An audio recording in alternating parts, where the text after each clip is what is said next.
You made the Charismatic Voice cry.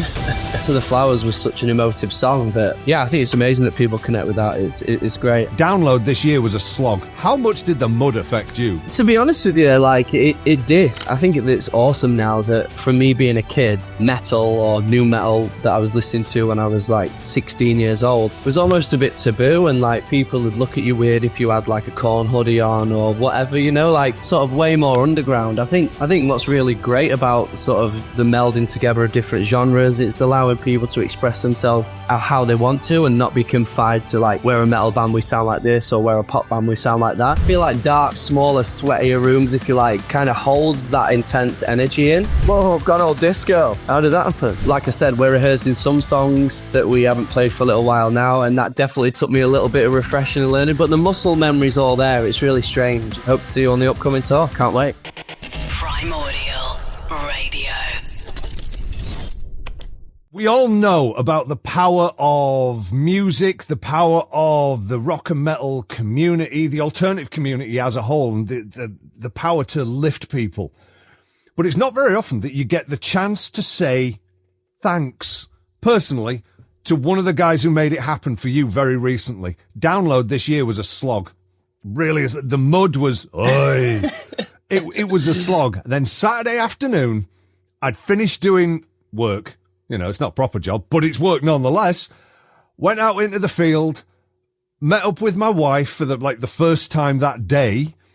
We wandered over to the second stage and had a transcendent 50 minutes, hour long.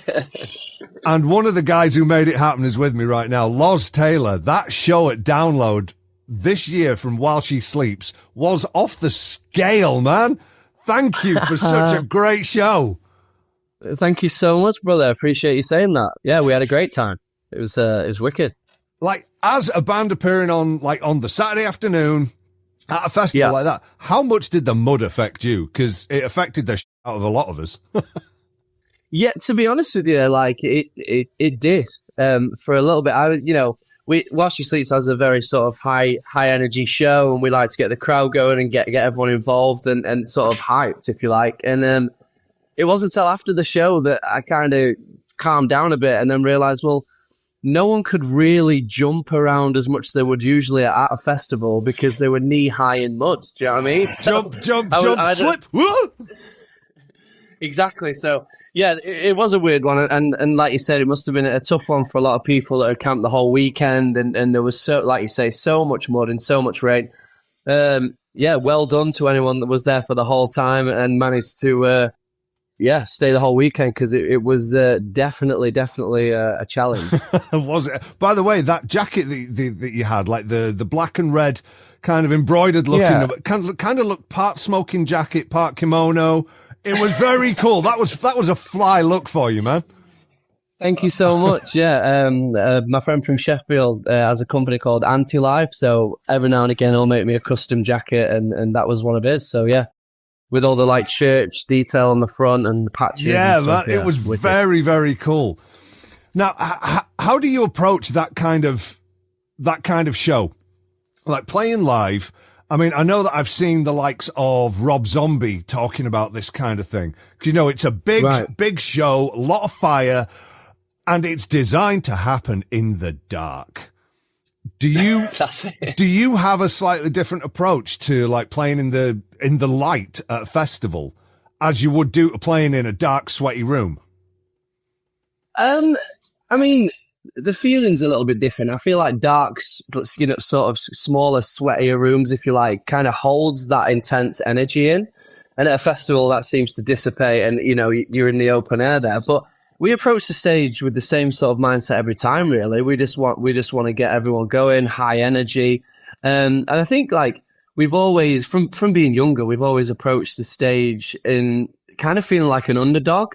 Like, so we always go out there, like, with something to prove, like, we want to really sort of smash the show. And for us, like, no matter what stage it is, whether it's indoor, outdoor, festival, headline show, support slot, that's what we go out there to achieve. So for us, it doesn't really differ too much. We're the kind of band that'll sort of play anywhere, play anytime, and just stoked to be around it. So speaking of the stages, like the last time, I was thinking earlier, the last time we spoke, And I was like, oh, that was just after Bloodstock back in 2022. Spoiler alert, it was not 2022. That was like 3 years ago now. So since the last time we spoke, what's been happening? I know what's been happening, but what's life been like in the last 3 years? It ebbs and flows, doesn't it, man? I mean, like, life throws challenges at you, you know, like one day you're on top of your cloud nine, the next day you get news of something and something hits you. So, you know, you just go through it, I think. What hasn't happened, you know, it's crazy, you know, for everybody. I mean, playing Bloodstock straight out of the pandemic lifting was great for us. We not played that before. So that was really good, and sort of waiting for the invite back, really. It was one of the first times I'd been to Bloodstock, and I think maybe the year before sort of COVID hit, and I can't believe you're still talking about COVID now, but I went as a punter to the festival, like just went to see some bands and stayed at a beautiful little campsite down the road.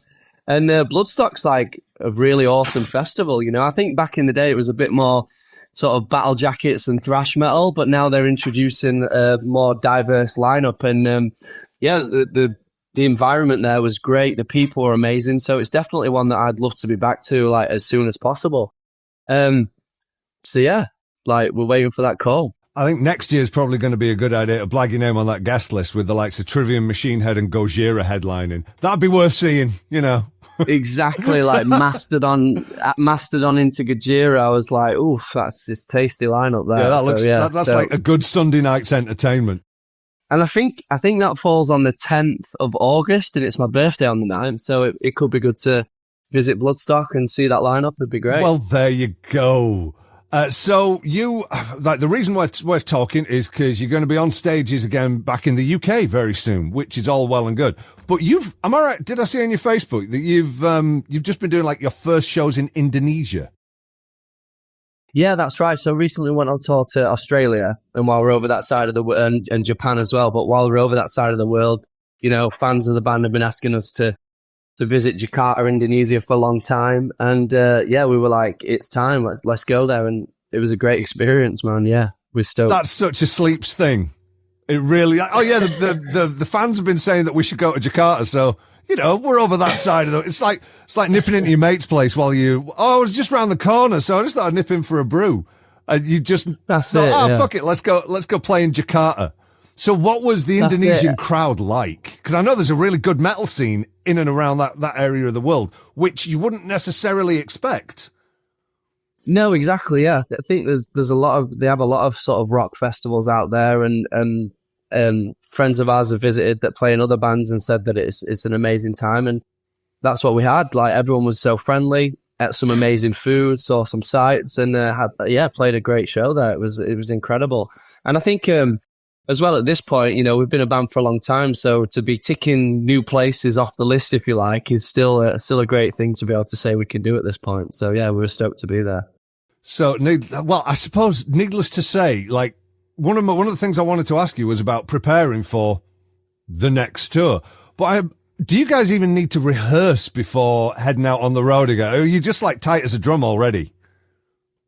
We've got a responsibility to not be crap. So we're actually, all the boys are sort of around here now, look, sort of working on things and getting some lunch. And we've just been in the rehearsal space, you know, just now, sort of tightening up and playing some new jams that we've not played for a little while for the up and coming tour. So people that are coming out to the tour should expect a couple of new jams and things that they've probably not heard us play for a while. So it's going to be exciting, man. Excellent, man. Well, Sleeps are famously independent. You know, there's a lot of parallels between us at Primordial and Sleeps, you know, setting up and going independent, doing your own thing. We did it about the same time. We took a lot of inspiration from you guys. Well, amazing. Like, Craig Reynolds has recently been in the news, Stray from the Path drummer. He was on Sky News. They did a feature on him on the New Money section where he was talking. Oh, really? Oh, yeah. I don't know if you've seen this. It's absolutely I've not seen it, no. watch. It's like 7 to 8 minutes, and he's talking about the financial realities of being in a band in 2024. and how the Yeah. Downbeat, his podcast, is now his main job, and he couldn't live off just the band, he couldn't live off just the streaming, but the podcast, he might be able to do it. And so, ridiculously, Stray from the Path is now kind of his side gig to the main gig hobby of his podcast, which is ridiculous and not the way it should be. Yeah. But like, how do you and the Sleeps guys, being an independent artist, how do you make this kind of thing work in the 21st century? I think that, While She Sleeps is one of the band that sort of came together during that sort of crossover of like physical copy dying out and then sort of streaming platforms coming in. So I think the whole time we've been a band, we've had to learn to sort of,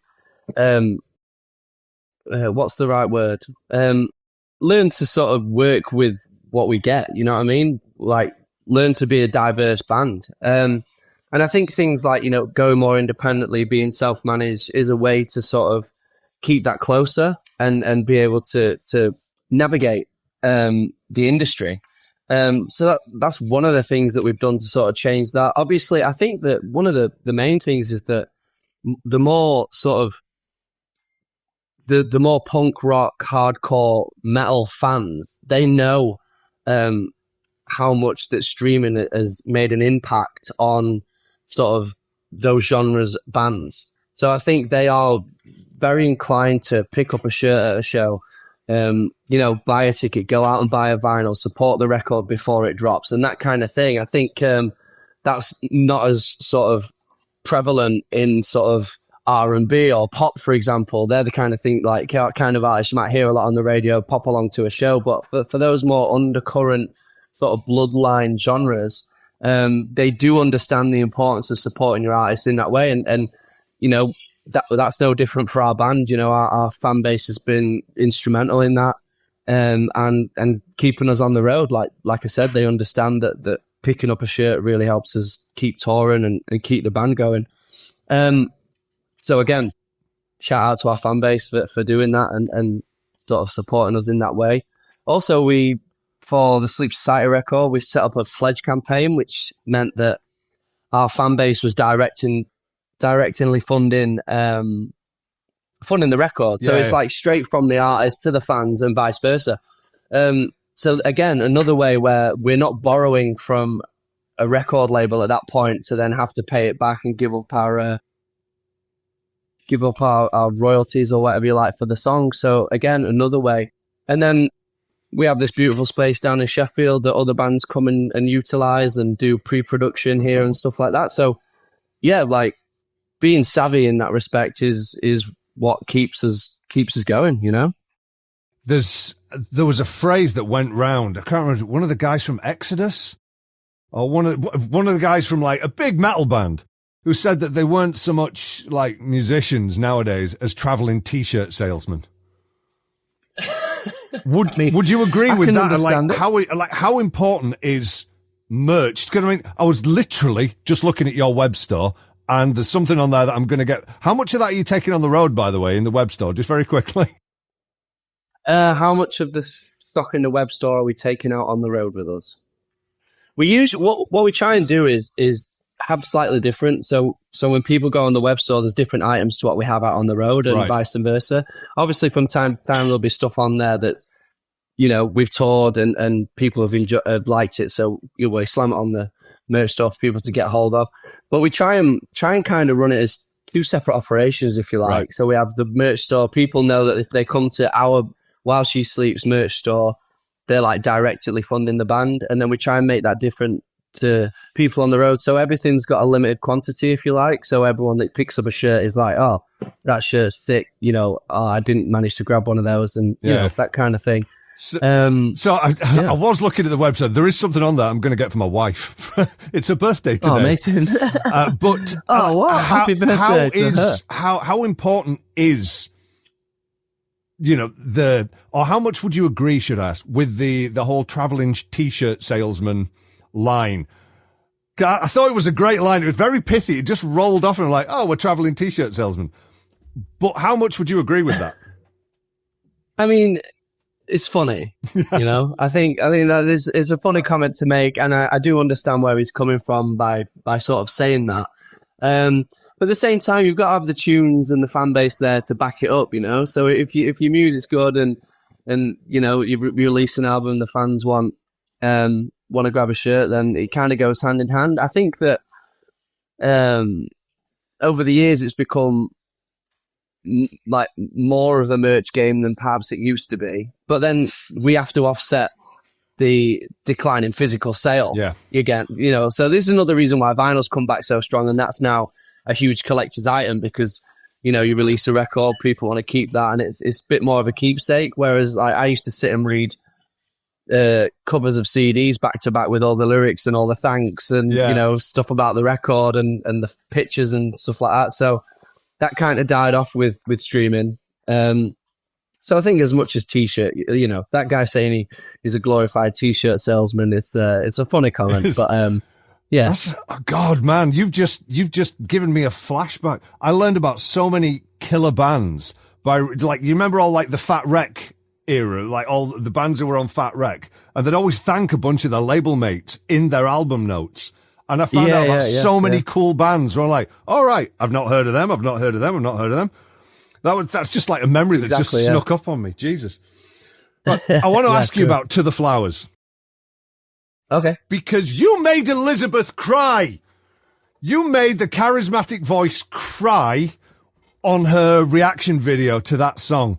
I think it's fair to say that the reaction to not only that song, but also the video has been phenomenal. I think the song itself has got a couple of million views. Like, how do you feel about that now when you've seen all? Because I mean, you and the band you made the video as well as the song. How do you feel that it's had such an effect? Yeah, it's amazing for us to know that it sort of reaches people and they feel that emotion and connection with something that we've created.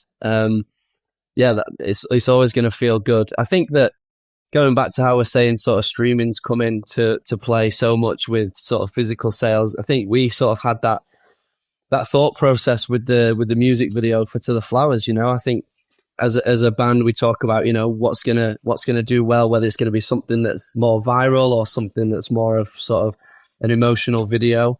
And I think we landed on the fact that To the Flowers was such an emotive song that we wanted to make this short film to go alongside it.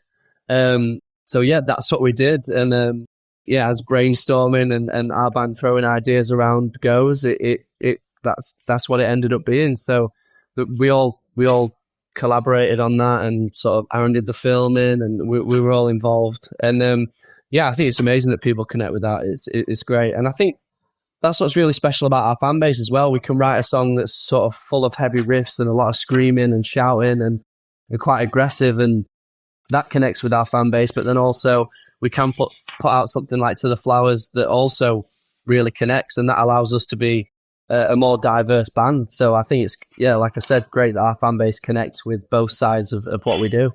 Gonna say, like, I haven't seen as many reaction videos to a single song in quite a while. Everyone's like waiting for the drops and the horrific moments. Yeah, you know? like, oh my day! And to this day, I must have seen that. Like, a large portion of that 2 and a bit million views is probably me, and I can't get through that video without having a little cry. It's just, oh my days! I swear, man. It's since having a kid of my own, I've become an absolute softie with that kind of stuff. Yeah, I think as you get older as well, that you connect more in that sort of way. I think as well. I think you start realizing that, like, you know, we're not immortal and nothing lasts forever, and all these sort of grim thought processes that come through. And I think that naturally sort of makes you feel a certain way. So yeah, I think we're sort of getting to that age now where we appreciate what we do have, and you start looking at life a little bit differently. It's such an emotive song, and that video especially. How does it go down live? Like, obviously, you've been doing that one live, but how does the crowd react? Because it's not really beat each other up in the pit kind of song. It's a stand there and hold on to your loved ones kind of song. Yeah, and that's what we get a lot of, you know. I think it helps make the landscape of our live show sort of change, you know. And I think showing that side of our band in that way, we've always had it in us, you know. We've always put out songs that are kind of heartfelt.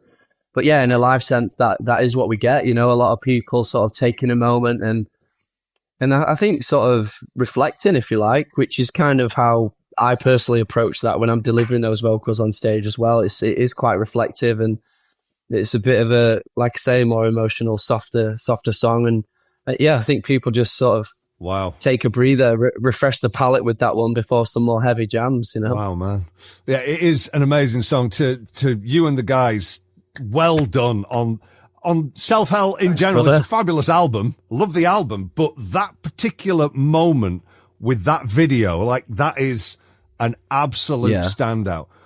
So it's like the melting guitars and synths on the intro as well. They just get you right in that, like, in that place. So there's another question I was going to ask you.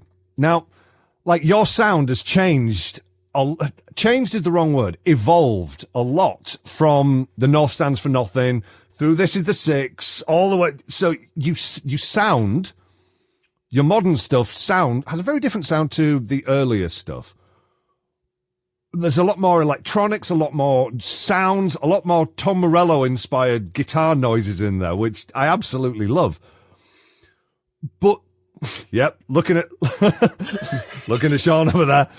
So, but at the same time, the scene has changed an awful lot.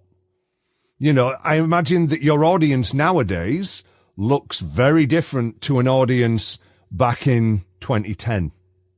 Bigger for a start, but very different.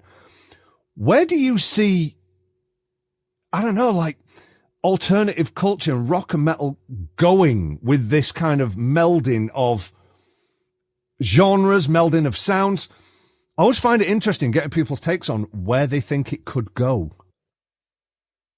Well, you know, I think that it's awesome now that, you know, from me being a kid, sort of metal or new metal that I was listening to when I was like 16 years old was almost a bit taboo, and like people would look at you weird if you had like a Korn hoodie on or whatever, you know, like, and it was sort of way more underground. I think what's really great about sort of the melding together of different genres, it's allowing people to express themselves how they want to and not be confined to, like, we're a metal band, we sound like this, or we're a pop band, we sound like that. I think it's making music in general very diverse, which I think is a great thing. For While She Sleeps, we've never wanted to be a band that's confined to the sound that we came out with 12, 15 years ago. You know, at that time we wanted to do something that was different to what was being put out around us, which at the time was a lot of death metal. And we wanted to speak sort of more from the heart, but with a hardcore feel. So that's what we did, and I think nothing's really changed there in terms of wanting to be different. Personally, I'm kind of sick nowadays of hearing bands want to sound like Deftones meets Korn. Like, you can literally throw a rock 2 meters and there's another band that sounds like Deftones and Korn had a kid. And for us, it's about sort of staying in our own lane and not really taking much notice about what's going on around us.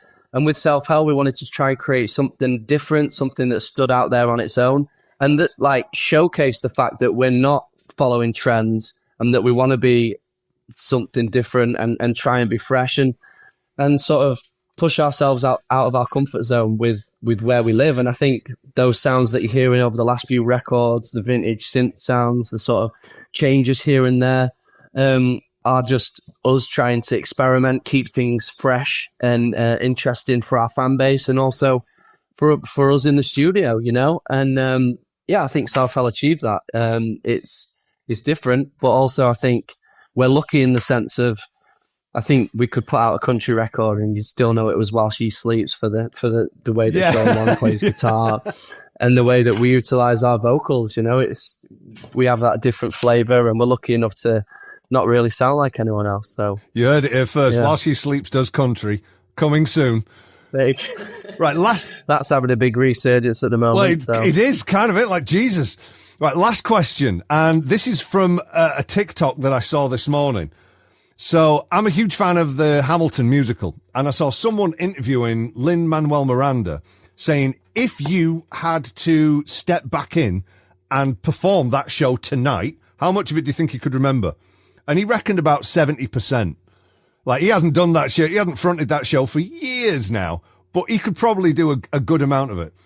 Similar question to you. Say you were on stage, say you were on the tour, and Sean or Matt or someone says, guys, I want to do something really early, like something you haven't done live for ages, like Crows or Trophies or something like that. How much do you think you could remember? All of it. Really? Yeah. I mean, we played Crows enough over the years for me to definitely be able to nail that. Like I said, we're rehearsing some songs that we haven't played for a little while now, and that definitely took me a little bit of refreshing and learning. But the muscle memory's all there. It's really strange. It's like I couldn't tell you every lyric from a song like Trophies of Violence right now off the spot, but as soon as the song kicks in and I know the first couple of words, I'm just going. You know, the muscle memory comes back and it's just right there. So Crows, definitely, I could do it. Other songs, you know, it might be a bit different. I might need a bit of learning. That answer is remarkably similar to Lin-Manuel Miranda's answer. He reckoned as soon as he couldn't tell you the lyrics to a lot of the songs, but once he got in the outfit of, you know, Alexander Hamilton, and then he was on the stage, he knows it would come back to it. It's remarkable how similar that is. Yeah, it's really strange. Like if any, you know, members of our band or fans say, oh, what's the fifth line of that song? I'd be like, I have no idea. I have to almost sing my way through it from the beginning of the song intro, and then I'm like, oh yeah, that's it. Strange. Man, well, thank you so much for making some time for having a chat. While she sleeps, no problem, back bro. in the UK from Tuesday the 3rd of December. Oh man, so Bristol, London again. Whoa, I've gone all disco. How did that happen? We've also got a show that I'm going to, Victoria Warehouse in Manchester. A bunch of other dates to go at as well. Cannot wait to see you guys live again, man. Thanks so much for a chat, and the very best of luck with the tour, the entire European tour that's coming up. Yeah, bro. Thank you so much. Appreciate your time. Yeah, any fans out there that are supporting us, thanks for having your eyes and ears on the band, and hope to see you on the upcoming tour. Can't wait. Primordial Radio.